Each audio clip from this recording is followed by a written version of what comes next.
There was a time when I couldn't feel anything. I don't mean numb, like bored or apathetic. I mean a kind of emotional frostbite, a dull ache in place of what used to be light, a blank space where joy, excitement, even sadness used to live.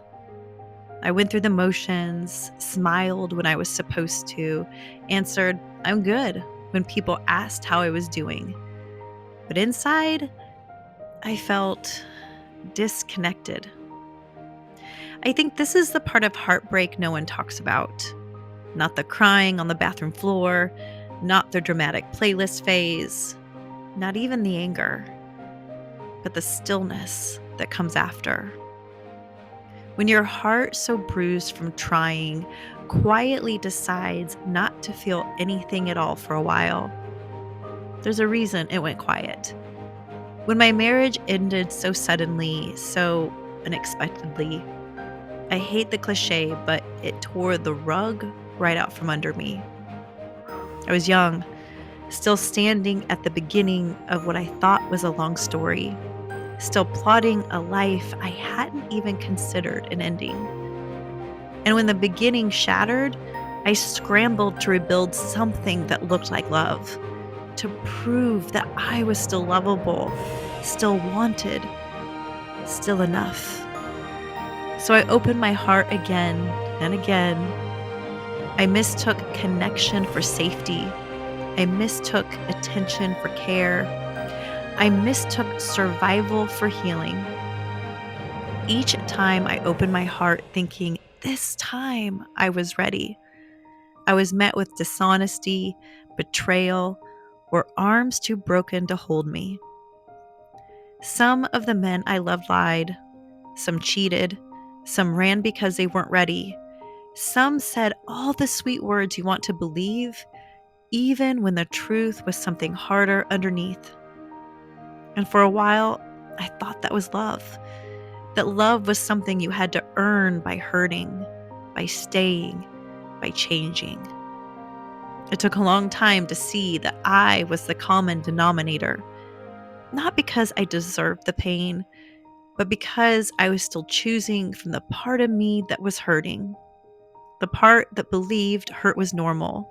The part that thought that if I just loved harder, it would finally be enough. So my heart did what hearts do when they're trying to survive. It went into hibernation. Not because it gave up on love, but because it needed time. Time to heal all the parts of me that thought love had to hurt to be real. I didn't realize I was grieving. Not just the loss of a person, but the loss of a version of me I thought was whole, ready, capable of love. It turns out she was still figuring it out.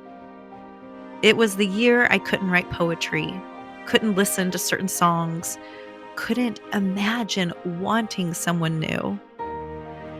But that was also the year I learned how to tend to my own heart, not as a means to fix it, but to hold it, to let it rest, to let it heal at its own speed.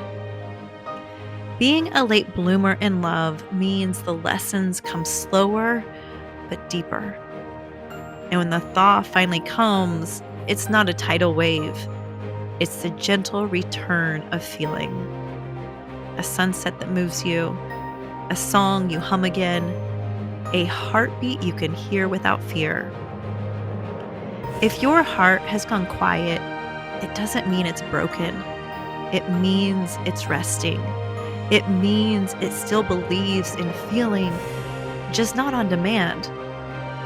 And eventually, when the time is right, your heart will remember. It will remember that you are love.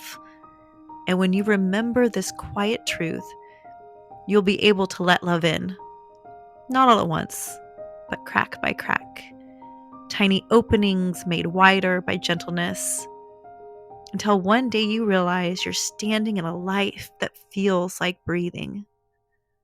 Always, your trusted friend.